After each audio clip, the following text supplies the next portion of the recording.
নমস্কার, আমি প্রবীর। আজ আবারও আমরা চলে এসেছি এই কেশবচন্দ্র নাগের পাটিগণিতের শেষ প্রশ্নমালার শেষ গুটি কয়েক প্রশ্নের সমাধান নিয়ে। আজ আমরা এই প্রশ্নমালা 25-এর অতি সংক্ষিপ্তধর্মী ও বিষয়মুখী যে প্রশ্নাবলী 25-এর অর্থাৎ প্রশ্নমালা 25-এর 16 থেকে 34 পর্যন্ত যে প্রশ্নগুলো রয়েছে তার প্রত্যেকটি অতি সংক্ষিপ্তধর্মী প্রশ্নের সমাধান এবং তার পাশাপাশি কেন এই সঠিক উত্তরটাকে আমরা বেছে নেব সেই সম্পর্কে বিস্তারিত আলোচনা এবং কেন এই অধ্যায়ের অবতারণা হয়েছে কেশবচন্দ্র নাগ কর্তৃক তাও তোমাদের এখানে সেই বিজ্ঞপ্তিটিও তুলে ধরব। তো দেখো, আজকের পর্বের 16 দাগের যে প্রশ্ন, 16 দাগের প্রশ্নে কি রয়েছে এখানে না, এখানে ছিল 0.752 গুণ 8.321 সমান সমান এখানে দেওয়া রয়েছে 6.2579392 হলে নিচের শূন্যস্থানগুলি পূর্ণ করো।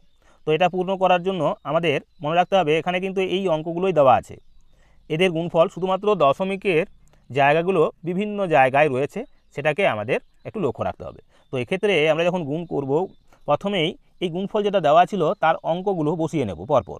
তাহলে 6, 2, 5, 7, 3, 9, 2। এক্ষেত্রেও বিয়ের দাগেও আমরা বসিয়ে নেব 6, 2, 5, 7, 3, 9, 2। এখানেও বসিয়ে নেব 6, 2, 5, 7, 3, 9, 2। এখানেও বসিয়ে নেব 6, 2, 5, 7, 3, 9, 2। এবার আমাদের কাজ হবে কি, দশমিককে পর্যবেক্ষণ করা, যে দশমিক কোন জায়গায় রয়েছে। তো প্রথমে এর দাগের অঙ্কে যদি দেখো তাহলে সেখানে দেখতে পাবে কি এখানে রয়েছে 3টে অঙ্কর পর অর্থাৎ গুণকে, আর গুণে রয়েছে একটা অঙ্কের পর, মোট 4টে অঙ্কের পর, তার মানে আমাদের দশমিক বসাতে হবে। তাহলে আমরা ডান দিক থেকে 4টে অঙ্ক গুনে নেব, 1, 2, 3, 4টে, অর্থাৎ এখানে বসবে, মানে 625.7392 এটা হবে উত্তর। এবার এখানে দেখা যাচ্ছে কি, এখানে গুণের ঘরে দেখা যাচ্ছে 3টে অঙ্কের পরে দশমিক, আর গুণকের ঘরে দেখা যাচ্ছে একটা অঙ্কের পর দশমিক, তার মানে মোট 4টে, এক্ষেত্রেও 4টে। তাহলে এক্ষেত্রে 4 অঙ্ক গুনবো ডান দিক থেকে 1, 2, 3, 4, অর্থাৎ এখানে বসবে, অর্থাৎ 625.7392। এবার দেখো সি এর দাগের অপশন, সি এর দাগের অপশনের উত্তরটা কী হবে না, এক্ষেত্রে রয়েছে এখানে রয়েছে 3টে গুণকের ঘরে, আর গুণকের ঘরে রয়েছে 2টো, মোট হলো 5টা। তাহলে 5টা অঙ্কের পর দশমিক বসাতে হবে, ডান দিক থেকে গুনে আসবো 1, 2, 3, 4, 5টা। তাহলে এখানে পাচ্ছি কত না 62.57392 এটা। এবার ডি এর দাগের অঙ্কে রয়েছে কি, এখানে রয়েছে 4টে অঙ্ক আর এখানে রয়েছে 3টে অঙ্ক, মোট 7টা অঙ্ক। তাহলে 7টা অঙ্কের পর দশমিক বসবে, তাহলে 1, 2, 3, 4, 5, 6, 7টা, অর্থাৎ আমাদের এই শেষে দশমিকটা বসছে। এখানে একটা শূন্য দিয়ে দিতে পারো তোমরা। তাহলে উত্তর পেলাম কি না 0.6257392। তো এই হলো আমাদের 16 দাগে অর্থাৎ এই পর্বের প্রথম যে প্রশ্ন তার সমাধান। এবার দেখো 17 দাগের প্রশ্ন, এখানে বলেছে কোনটি সত্য যেটি তাকে আমাদের চিহ্নিতকরণ করতে হবে। বলেছে একটি বর্গাকার পার্কের ক্ষেত্রফল 48,400 বর্গমিটার। এই পার্কের প্রতিটি পার্শ্বের দৈর্ঘ্য কত, মানে বাহুর দৈর্ঘ্য কত চেয়েছে। তাহলে ক্ষেত্রফল থেকে বাহুর দৈর্ঘ্য মানে এটার বর্গমূল করতে হবে। তো বর্গমূল করার জন্য এখানে সহজ পন্থা অবলম্বন করবো, এই শূন্যগুলো মনে মনে এখন বাদ রাখবো। এবার 484 সংখ্যাটা কার বর্গ সংখ্যা, 22 হয়, তাহলে 22-এর বর্গ। তাহলে এখানে 22-এর যদি বর্গ হয়, এখানে কি আছে এককটা হলো বর্গ মিটার, তাহলে এককটা কি আসবে না মিটার আসবে। আর এখানে 22 এবং যেহেতু 2টো শূন্য আছে তাহলে বর্গমূলের ঘরে বসবে একটা শূন্য, অর্থাৎ 220 মিটার। এই 2-এর দাগের অপশানটা হবে এর সঠিক উত্তর। এবার 18 দাগের প্রশ্ন, 18 দাগে বলেছে 12টি বিড়াল 12 মিনিটে 12টি ইঁদুর খায়, খেলে 6টি বিড়াল 6 মিনিটে কটি ইঁদুর খাবে। এখানে অপশানে 6টি ইঁদুর, 2টি ইঁদুর, 3টি ইঁদুর আছে। তো দেখো এক্ষেত্রে কীভাবে করবো আমরা, এখানে বলেছে 12টা বিড়াল 12 মিনিটে 12টা ইঁদুর খায়, তাহলে 6টা বিড়াল 6 মিনিটে কটা ইঁদুর খাবে। তো এক্ষেত্রে আমরা ইঁদুর সংখ্যা বার করানোর জন্য কীভাবে লিখব না, এক্ষেত্রে 6-এর 12 গুণ লিখব, 6-এর 12 গুণ হবে 12, তাহলে 12 12 কেটে গেল। এখন 6 2-এ 12, 2 3-এ হবে 6, মানে 3টি ইঁদুর খাবে। তাহলে উত্তর হবে কি না 3। তার মানে এখানে যে অঙ্কটা আমরা দেখলাম সেখানে কি দেখা যাচ্ছে না অপশান সি, 3টি ইঁদুর খায়, এটা হবে। এ বি ও সি এর কোনোটি সত্য হবে না, সেটা হবে সি এরটা। এবার 19-এর বলছে একটি ঘড়ির পি টাকায় বিক্রি করায় কিউ টাকা ক্ষতি হয়, ঘড়িটির ক্রয় মূল্য কত। এখানে একটি ঘড়ির পি টাকায় বিক্রি করায় কিউ টাকা ক্ষতি হয়, ঘড়িটির ক্রয় মূল্য কত। যদি এ সমান 17, বি সমান 18 এবং সি সমান 19 হয়, তবে এই হারে জি প্লাস এইচ এবং ডি ইন্টু ই এর মান কত হবে। তো দেখো এক্ষেত্রে আমরা এই জিএইচ তাহলে এ সমান বলেছিল কত না, এ সমান এখানে বলা ছিল 17, ঠিক একই রকমভাবে বি সমান বলা ছিল 18, সি সমান ছিল 19, তাহলে ডি সমান কত হবে 20, আর ই সমান কত হবে 21, এফ সমান কত হবে 22, তাহলে A B C D E F G, G সমান কত হবে 23, আর এইচ সমান হবে এখানে 24। এই অঙ্কগুলো আমরা প্রথমে লিখে নিলাম। এবার আমাদের যেটা ছিল সেখানে কি বলা ছিল না জি প্লাস এইচ, তাহলে জি প্লাস এইচ সমান সমান কত, কারণ জি এর মান পেয়েছি 23 আর এইচ এর মান হলো কত না 24, যোগ করলে পাবো কত 47, তাহলে উত্তর হবে 47, এটা হবে 47। আর কি ছিল না, আর যেটা ছিল সেটা হলো ডি ইন্টু ই, ডি সমান কত না, ডি সমান ছিল 20 আর ই সমান কত 21, তাহলে 21 দুগুণে হলো 42 অর্থাৎ 420, তাহলে এটা হবে 420 আর এটা হবে 47। তো আমাদের এই দেখো এই অঙ্ক দুটিরও সমাধান করে দিলাম, অর্থাৎ এখানে পেলাম আমরা কত, এটাই পেলাম আমরা 47 আর এখানে পেলাম আমরা কত 420। এবার 21-এর দাগের প্রশ্ন। 21-এর দাগের প্রশ্নে বলা রয়েছে নিচের কোন প্রশ্নগুলি ঠিক তার পাশে টিক চিহ্ন দাও এবং কোনগুলি ভুল তার পাশে ক্রস চিহ্ন দাও। এর দাগে দেওয়া ছিল দেখো 8-এর 7 অপেক্ষা 7-এর 4 বৃহত্তর, এটা সত্য কি মিথ্যা। আমাদের লসাগু যদি করে নিতাম 7 আর 4-এর লসাগু হতো 28, তাহলে 28 দিয়ে গুণ করতে পারি 8-এর 7-কে, তাহলে 32 হবে এটা, আর এখানে গুণ করলে কত হচ্ছে 49, তার মানে এই 7-এর 4 হবে বৃহত্তম, এটা সত্য বা ঠিক, এটা ঠিক। আবার বিয়ের অপশানে রয়েছে 8-এর 1 অপেক্ষা 20/21 বৃহত্তর, এটা হলো মিথ্যা বা ভুল, এটা হবে ভুল। এবার দেখো 22-এর দাগের প্রশ্ন বলেছে 12 মিটার দৈর্ঘ্যের একটি খুঁটির 1/2 অংশ জলে 1/3 অংশ কাদার উপরে থাকলে জলের উপরে ড্যাশ মিটার থাকবে। তাহলে 12 মিটার দৈর্ঘ্যের একটা খুঁটির 1/2 অংশ আছে জলে, তার মানে 1/2 অংশ মানে কত 6 মিটার, তার মানে 6 মিটার আছে জলে, এবার জলে আর 1/3 অংশ কাদার উপরে, তাহলে 1/3 অংশ কাদার উপরে আছে, অর্থাৎ 3 4 12 মানে 4 মিটার, তাহলে উপরে থাকলে জলের উপরে কত মিটার আছে, এটা বলেছিল কাদার উপরে খুঁটির দৈর্ঘ্যের এত অংশ জলে আছে, আর এটা আছে কাদার উপরে রয়েছে, তাহলে 4 মিটার, জলে রয়েছে 6 মিটার, তাহলে জলের উপরে থাকবে কত না সেটা হলো 2 মিটার, তাহলে সঠিক উত্তরটা হবে 2 মিটার। 2 মিটার সেটা কীভাবে লিখবো, সঠিক সংখ্যা দ্বারা পূর্ণস্থান পূরণ করো, তাহলে এখানে লিখবো আমরা 2 মিটার, এখানে লিখতে পারি 2 মিটার, 2 মিটার। অথবা যদি আমরা অংশ হিসাবে লিখতাম তাহলে কি করতাম না এই দুটো যোগ করে 1 থেকে বিয়োগ করতে পারি, তাহলে তত অংশ আমরা পেয়ে যাব, অর্থাৎ 1/6 অংশ, 1/6 অংশ কি থাকবে না জলের উপরে থাকবে। এই গেল 22-এর দাগের প্রশ্নের সমাধান। এবার দেখো 23-এর বলছে কতগুলি 1/5 = 1 এবং কতগুলির 1/4 = 5 হবে। এখানে 5 1 5 আর এখানে 1/4 = 5 আছে, তার 5 4 20, তার মানে এখানে 5টির 1/5 = 1 হবে, আর এটা 20টির 1/4 সমান হবে 5। এটা হলো আমাদের 23-এর দাগের প্রশ্ন। এবার 24-এর দাগে যে প্রশ্নগুলো রয়েছে কোনটি ঠিক এবং কোনটি ভুল তা নির্ণয় করতে হবে। তো 24-এর অঙ্কে যাওয়ার আগে আবারও দেখে নেব যে কেন এই প্রশ্নমালার অবতারণা করা বা আমাদের এই প্রশ্নগুলো করার মূল উদ্দেশ্য বা কারণটাই বা কী। তো চলো সেই অংশটা প্রথমে বুঝে নিই, তারপর আমরা আমাদের এই 24-এর দাগে যে প্রশ্নগুলো রয়েছে তার প্রত্যেকটি সমাধান তোমাদের তুলে ধরবো।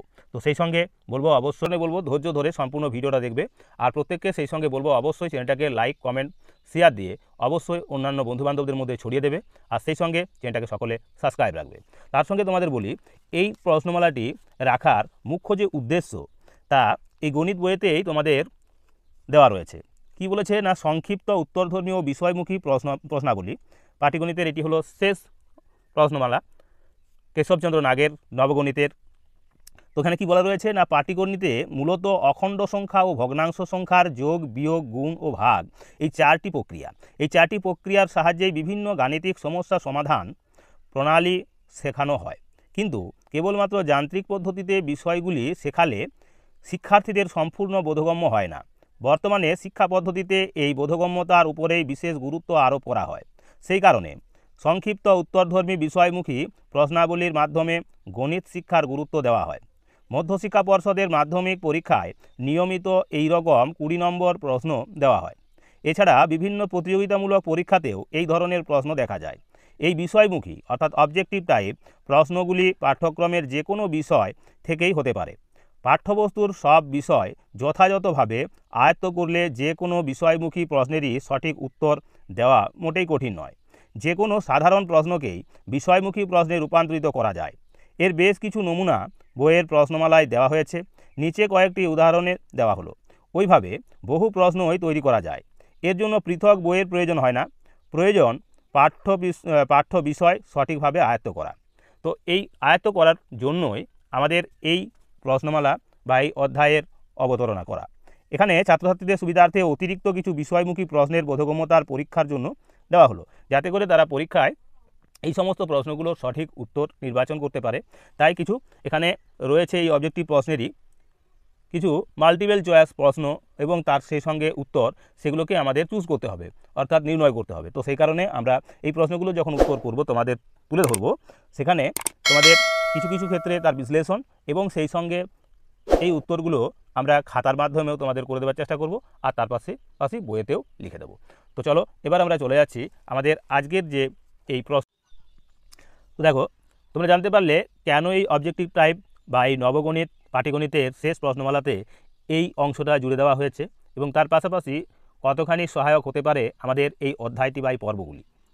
কেশবচন্দ্র নাগের এরকম প্রত্যেকটি প্রশ্নের সমাধান আমরা তোমাদের আগামী দিনেও তুলে ধরবো, অর্থাৎ এই পর্বের শেষ হওয়ার সাথে সাথে আমরা সপ্তম শ্রেণীর যে গণিত প্রভা বইটি রয়েছে তার যেমন সমাধান তুলে ধরবো, ঠিক একই রকমভাবে বিভিন্ন প্রতিযোগিতামূলক পরীক্ষার প্রস্তুতি, তার পাশাপাশি কেশবচন্দ্র নাগের নবগণিতের জ্যামিতি এবং বীজগণিতের যে প্রশ্নগুলো রয়েছে তারও সমাধান আমাদের এই চ্যানেলের মাধ্যমেই তুলে ধরা হবে। তো এখন দেখো, তাহলে 24-এর দাগে সত্য মিথ্যা বা ঠিক ভুল আমাদের নির্ণয় করতে দেওয়ার আছে যে প্রশ্নটি, তার সমাধান করছি। 1-এর দাগের প্রশ্নে বলেছে কোনো সংখ্যার 10 গুণ থেকে সেই সংখ্যার 1 গুণ বিয়োগ করলে তারই 9 গুণ অবশিষ্ট থাকে। এটা কি না, এটা হলো সত্য। এটা সত্য। 10 গুণ থেকে 1 গুণ বিয়োগ দিলে থাকে 9 গুণ। আমরা 2-এর দাগের অপশানে দেখছি কি রয়েছে না, দুটি আবৃত সংখ্যার সমষ্টি সর্বদাই একটি আবৃত সংখ্যা হবে। আবৃত সংখ্যা হতে পারে, আবার অনাবৃতও হতে পারে। তো এটা সেই কারণে সত্য নয়, এটা মিথ্যা। তাহলে এটা লিখব মিথ্যা বা ভুল, এটা হবে। এখন 25-এর দাগের প্রশ্ন।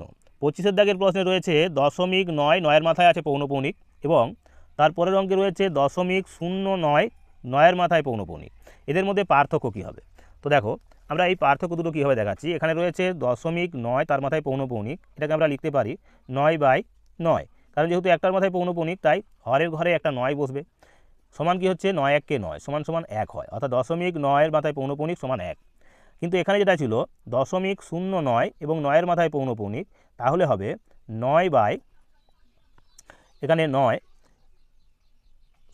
হচ্ছে বা 9, আর নিচে কি হবে না, নিচে একটা 9, যেহেতু পৌনঃপৌনিক ছিল তাই একটা 9, একটার মাথায় পৌনঃপৌনিক ছিল না তাই একটা হবে 0, তার মানে 9-এর 10। কাটাকাটি করলে হবে 9 1 কে 9, 9 10 90, অর্থাৎ 1-এর 10।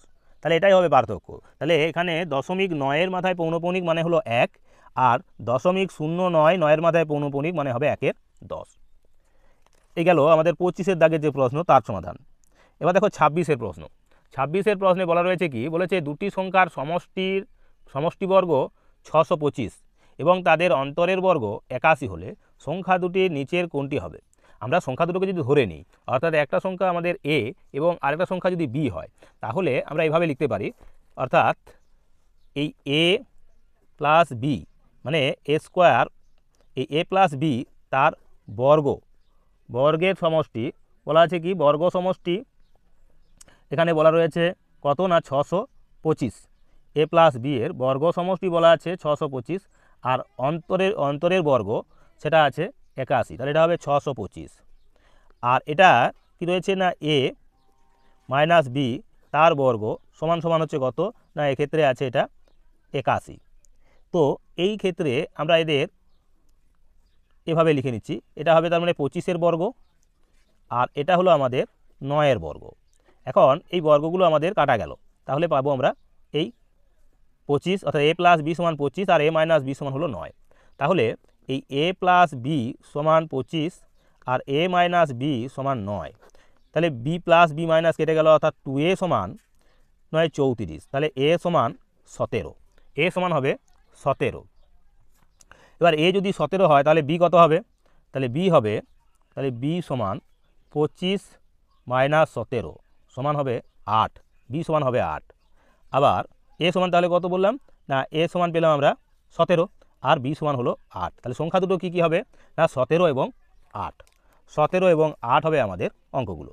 তাহলে এই এর দাগের অপশানটাই হবে আমাদের সঠিক উত্তর, এই এর দাগের অপশানটা হলো আমাদের সঠিক উত্তর। এবার দেখো 27 দাগের প্রশ্ন, এখানে রয়েছে কি, এখানে রয়েছে 24 ভাজিত 2 গুণ 6 ভাজিত 3 যোগ 2 সমান কত হবে, এখানে সঠিক সংখ্যা বসাতে হবে।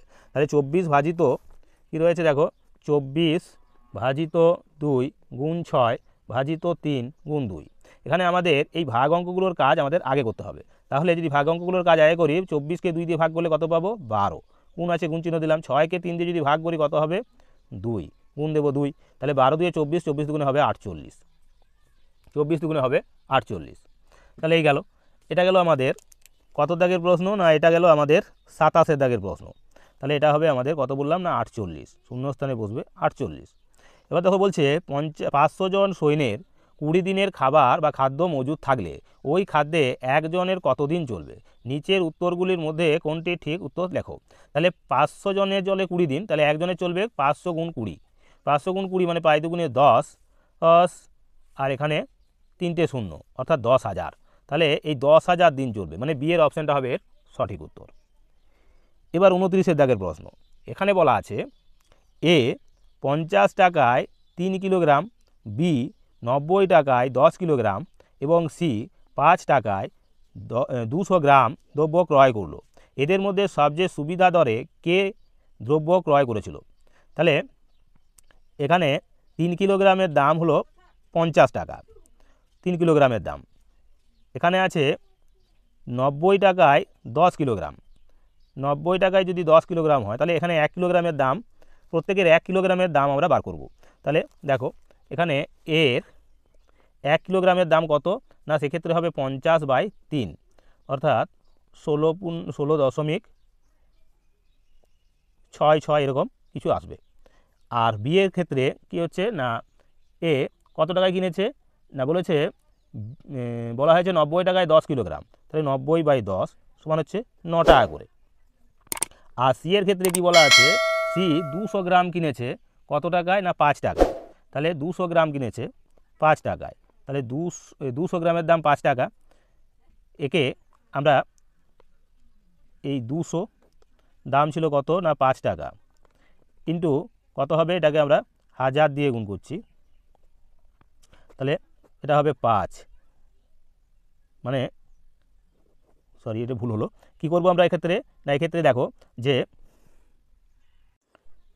তাহলে 200 গ্রামের দাম 5 টাকা, তাহলে 1000 গ্রামের দাম কত হবে, তাহলে বাই 200 আছে 5 মানে 25 টাকা, তাহলে এখানে পাচ্ছি এটা হচ্ছে 25 টাকা কিলো, আর এটা এদের পেয়েছি কত না, এটা পেয়েছি 16.66 করে যাবে, এটা হচ্ছে 9 টাকা। তাহলে সবচেয়ে সস্তা হবে যেটা, সেটা হলো কি না বি এর, এখানে বি এর অপশানটাই হবে সঠিক উত্তর। কি বলেছিল না বি 90 টাকায় 10 কিলোগ্রাম, সি তাহলে 5 টাকায় 200 গ্রাম দ্রব্য ক্রয় করে, তাহলে এদের মধ্যে সবচেয়ে সুবিধার দ্রব্য কে ক্রয় করেছিল না, এখানে লিখবো আমরা বি, এটা হবে উত্তর হবে বি। এবার দেখো 30 দাগের বলেছে কোন চাদর প্রতি বর্গমিটারে 16 টাকা দরে বিক্রি করা হলো, কোনো চাদর প্রতি বর্গমিটার 16 টাকা দরে বিক্রি করা হলো, ওই হারে 1 বর্গ ডেসিমি চাদরের বিক্রয় মূল্য কত, নিচের কোনগুলির মধ্যে সঠিক উত্তরটি বার করো। তাহলে এখানে 12 প্রতি বর্গমিটার 16 টাকা দরে বিক্রি করাতে ওই হারে 1 বর্গ ডেসিমি, 1 বর্গ ডেসিমি এই চাদরের বিক্রয় মূল্য কত হবে, এটা আমাদের চেয়েছে। তাহলে এখানে 100 দিয়ে আমরা গুণ করে নিতে পারি, অর্থাৎ এক্ষেত্রে হবে এই 160 টাকা হয়েছে, 10 দিয়ে যদি এই 100 দিয়ে গুণ করলে 1600 টাকা, এই ডি এর অপশানটা হবে এর সঠিক উত্তর। 31 দাগের প্রশ্ন, নিচের কোন উক্তিগুলি সঠিক কিনা বলো। বলছে যে সকল সংখ্যা পূর্ণবর্গ তাদের একক অঙ্ক 2, 3, 7 বা 8 হবে না, এটা সত্য। পূর্ণবর্গ সংখ্যা বলছি যে সকল সংখ্যা পূর্ণবর্গ তাদের এককের অঙ্কটা হবে না, এটা সত্য। তাহলে এটা হবে সঠিক বা ঠিক, সঠিক বা ঠিক বললাম। তারপরে 2 অপশানে বলেছে যে সকল সংখ্যা পূর্ণবর্গ তাদের এককের অঙ্ক 0, 1, 4, 5, 6, 9 হবে, এটা সত্য। যদিও শূন্য কিন্তু একটা হবে না, জোড়ায় জোড়ায় হবে, দুটো শূন্য হতে পারে, যেমন 100, 400 এইসব। হ্যাঁ, সংখ্যাগুলোতে দুটো করে শূন্য থাকবে, তাহলে এটা সত্য। এবার দেখো 32 দাগের প্রশ্ন বলেছে কোনো সংখ্যার বর্গমূল থেকে 4 বিয়োগ করলে 5 হবে। কোন সংখ্যার বর্গমূল থেকে 4 বিয়োগ করলে 5 হবে। তাহলে এই 5-এর যদি বর্গ করি 25, 25 থেকে আমাদের 4 যদি বিয়োগ হয়ে যায় তাহলে কত হবে না 21। তাহলে বলছে কোন সংখ্যার বর্গমূল থেকে আমরা 4 বিয়োগ করলে 5 হবে। 4 বিয়োগ করলে তাহলে সেটা হবে কত না বর্গমূল, অর্থাৎ বর্গমূল যদি হয় বর্গমূল থেকে 4 বিয়োগ করলে 5 হবে। তাহলে এই দুটো যোগ করে দিলে কত হবে না 9। তাহলে সংখ্যাটা হলো 9। 9 থেকে বলেছে কোনো সংখ্যার বর্গমূল থেকে, তাহলে 9 অর্থাৎ 81, সংখ্যাটা হবে 81। তো 81 সংখ্যা থেকে 81-র বর্গমূল হলো কত না 9। এই 4 আর 5 যোগ করে নেব, তাদের বর্গ করে নিচ্ছি। তার মানে এটা হবে 9, 9-এর বর্গ মানে হলো 81, 9-এর বর্গ সমান 81। তাহলে 81 সংখ্যাটির বর্গমূল হলো 9, তার থেকে যদি 4 বিয়োগ করি তাহলে 5 পড়ে থাকে, তাহলে এটা হবে উত্তর। অর্থাৎ কোন সংখ্যার মানে 81 সংখ্যার। এবার বলেছে 33 দাগের প্রশ্ন, দুটি সংখ্যার বর্গ যথাক্রমে 25 এবং 49, সংখ্যা দুটির গুণফল কত হবে। তাহলে এখানে বলে দেওয়া রয়েছে দুটো সংখ্যার বর্গ যথাক্রমে 25 এবং 49, সংখ্যা দুটোর গুণফল কত। তাহলে এর বর্গমূল করলে 25-এর বর্গমূল করলে হয় 5, আর 49-এর বর্গমূল করলে হয় 7। তাহলে 7 5 হবে 35, 7 5 35, সংখ্যা দুটির গুণফল হলো 35। এবার 34 দাগে নিচের সংখ্যাগুলির মধ্যে কোনগুলি পূর্ণবর্গ। এখানের মধ্যে পূর্ণবর্গ সংখ্যা কোনগুলো, এখানে দেখো 36 এটা 6-এর বর্গ সংখ্যা, 40 এটা পূর্ণবর্গ সংখ্যা নয়, 64 8 8 হয় 64, এটা হবে বর্গ সংখ্যা, 75 এই সংখ্যাটাও কিন্তু বর্গ সংখ্যা নয়, আর এই 81 এটা হবে পূর্ণবর্গ, 9 9 81। তাহলে আমরা পেলাম শেষ প্রশ্নের উত্তরে এই 36, 64 এবং 81 এরা হলো পূর্ণবর্গ সংখ্যা। তো এই ছিল আমাদের আজকের পর্বের অত্যন্ত গুরুত্বপূর্ণ 18টি প্রশ্ন, তার প্রত্যেকটি প্রশ্নের সমাধান। আগামী দিনে আমরা এই কেশবচন্দ্র নাগের নবগণিতের পাটিগণিতের যে প্রশ্নগুলো যেমন শেষ করে দিলাম, প্রত্যেকটি প্রশ্নমালার প্রত্যেকটি অঙ্কের সমাধান তুলে ধরার মাধ্যমে, ঠিক একই রকমভাবে বীজগণিতের যে প্রশ্নগুলো আছে তারও সমাধান আমরা আগামী দিনে তুলে ধরব। তো অবশ্যই এরকমভাবে আগামী দিনেও আমাদের প্রত্যেকটি ভিডিও তোমরা লক্ষ্য রাখবে, এই আশা ভরসা রেখেই আজকের মতো এখানে ভিডিওটা শেষ করছি। নমস্কার।